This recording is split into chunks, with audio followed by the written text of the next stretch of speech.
अस्सलाम वालेकुम दोस्तों, उम्मीद है आप सब खैरियत से होंगे। मैं होम्यो डॉक्टर ज़हीर आपको अपने YouTube channel homeo health care में खुशामदीद कहता हूँ, वेलकम करता हूँ।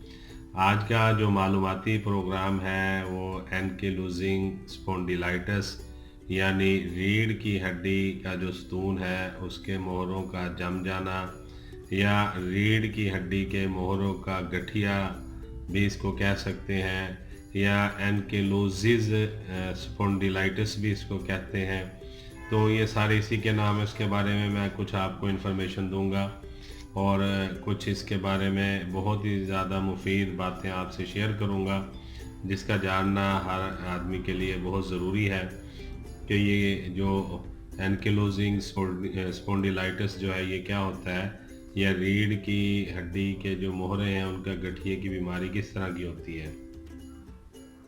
आपने देखा होगा बाज़ औक़ात बहुत कम ऐसा देखने में नज़र आता है कि जब उम्र 50 से या 60 से ऊपर हो जाती है, बुढ़ापे में जाकर कुछ लोगों की कमर ऐसे आगे की तरफ झुक जाती है और फिर वो सीधी नहीं हो सकती।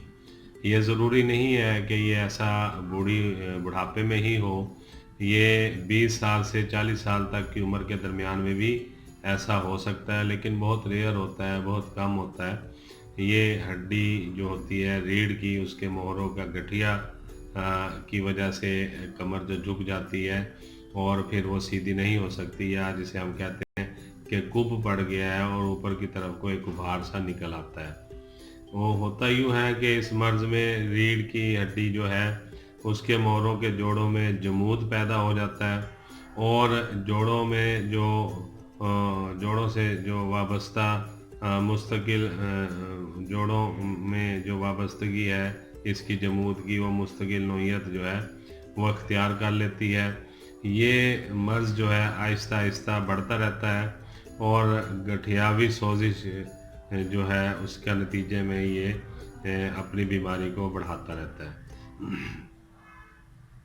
और जिसके नतीजे में मोहरों से जुड़े हुए बंधनी जो रेशे होते हैं, यानी जिसे लिगमेंट्स कहते हैं, उनमें कैल्शियम की मिकदार बढ़ जाने से और कैल्शियम जम जाने की वजह से जो हरकत गैर मामूली तौर पर इनकी जो है वो रुक जाती है और जो लचक है हड्डी की वो भी आहिस्ता आहिस्ता ख़त्म हो जाती है और मरीज़ जो है वो हिलने जुलने के काबिल नहीं रहता।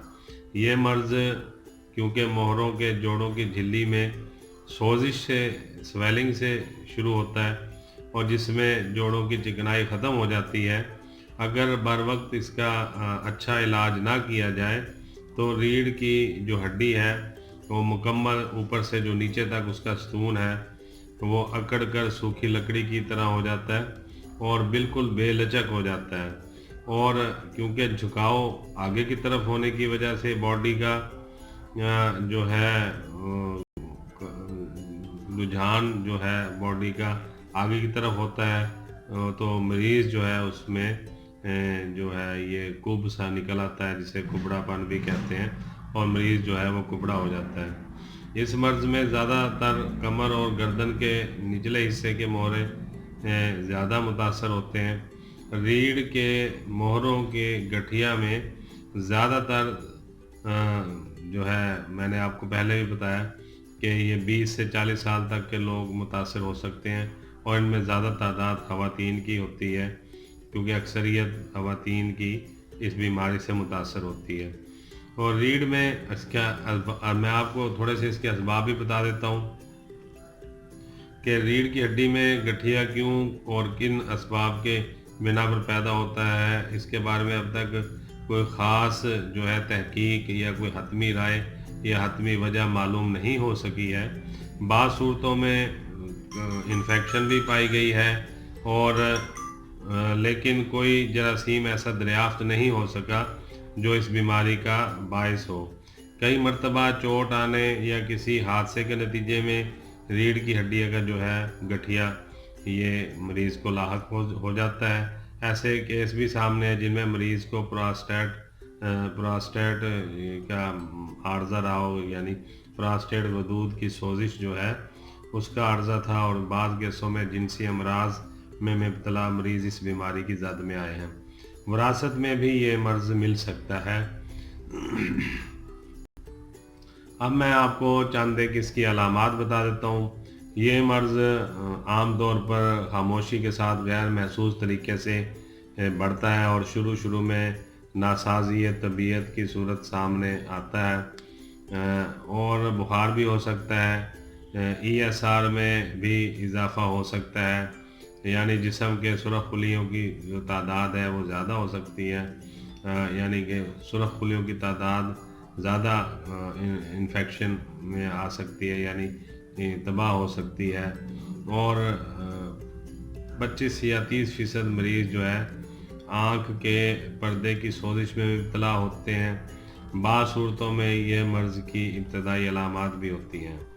इलाज इसका जो है वो भी मैं आपको बताता हूँ। उससे पहले चंद आपको ये भी बताता हूँ कि एक्सरसाइज़ और फिज़ियोथेरेपी से भी आप इसमें काफ़ी इलाज में मदद हासिल कर सकते हैं, बेहतरी में मरीज़ की। मर्ज़ के इलाज के लिए आम तौर पर सबसे पहले दर्द और जो उसकी ईंठन है और जो उसके शदीद तकलीफ़ है उसको कम किया जाना ज़्यादा ज़रूरी समझा जाता है, और यही करना चाहिए मरीज़ को। जो दर्द हो रहा है उसे फ़ौरी निजात दिलाने के लिए कोई उसे दर्द कम करने वाली अद्वियात या दर्द ख़त्म करने वाली अद्वियात फ़ौरी तौर पर देनी चाहिए। ये बहुत ज़रूरी होती है, क्योंकि दर्द की जो शिद्दत है मरीज़ को बहुत ज़्यादा बेचैन और बेसुकून रखती है, और वो आराम से नहीं बैठ सकता, लेट सकता, और फ़ौरी तौर पर उसका दर्द जो है कम करना बेहद ज़रूरी होता है। और उसके बाद फिर आप फिज़ियोथेरेपी से भी मदद हासिल कर सकते हैं, और अद्वियात भी इसको मरीज़ को देना बहुत ज़रूरी होती हैं, ताकि ये जो रीढ़ की हड्डी के मोहरों में जो कैल्शियम की मिकदार जम रही है और जो वहाँ सोजिश हो गई है और जिससे रीढ़ की हड्डी में सख्ती आती जा रही है उसे भी ख़त्म किया जा सके। तो मेडिसिन जो होम्योपैथिक में इस्तेमाल करवाई जाती हैं वो मैं आपको बता देता हूँ। 3 मेडिसिन है।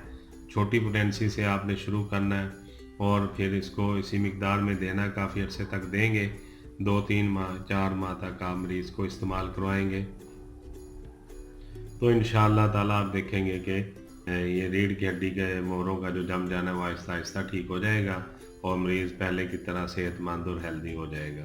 इसमें कालीफास 6x पोटेंसी में लेंगे, कलकेरिया फाक्स 6x पोटेंसी में लेंगे और कलकेरिया फ्लोर 6x पोटेंसी में लेंगे।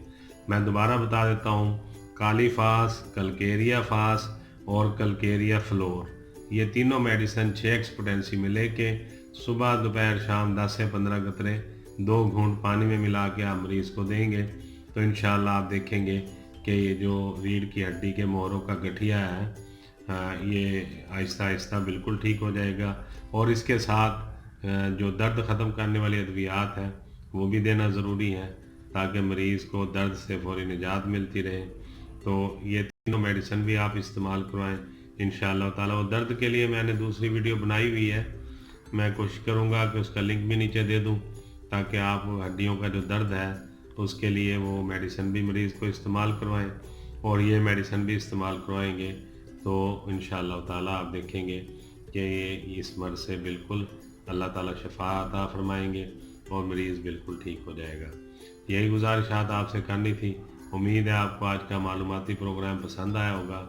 मैं होम्यो डॉक्टर ज़हीर बहुत सारी दुआओं के साथ आपसे इजाज़त चाहूँगा।